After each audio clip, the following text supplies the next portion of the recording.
इतक्या साऱ्या वेटनंतर फायनली तो दिवस आला. खरं तर असं म्हणावं लागेल की स्वामींनीच आमची हाक ऐकली आणि आम्हाला बोलवून घेतलं अक्कलकोटला त्यांच्या दर्शनासाठी. पहाटे लवकर प्रवास सुरू केला होता, त्याच्यामुळे अजूनच प्रसन्न वाटत होतं. सगळीकडचं वातावरण एकदमच छान झालं होतं आणि पुढे नाश्त्यासाठी थांबलो होतो.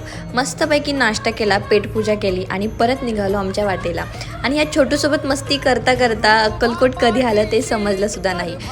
सगळीकडे वातावरण अगदी प्रसन्न होतं, खूपच छान वाटत होतं. स्वामींची ही मूर्ती तर तुम्हाला सगळ्यांना माहितीच असते. आम्ही संडेला गेलो होतो, त्यामुळे भरपूर गर्दी भेटली आम्हाला. जे कोणी जाणार असतील त्यांनी संडे अवॉइड करून जा. स्वामींच्या मानवी अवताराची समाप्ती जरी झाली असेल तरी त्यांचे अस्तित्व अक्कलकोट तसेच स्वामींच्या वेगवेगळ्या मठामध्ये येणाऱ्या असंख्य स्वामी भक्तांना स्वामींची प्रचिती देते आणि हे खरंच आहे. आम्हाला तिथे जाऊन इतकं छान वाटलं, इतकं प्रसन्न वाटलं आणि तिथल्या वाईब्सच खूप वेगळ्या आहेत, खूप स्ट्रॉंग वाईब्स आहेत. आणि छान दर्शन वगैरे घेऊन आम्ही बाहेर आलो. बाहेर आल्यानंतर थोडी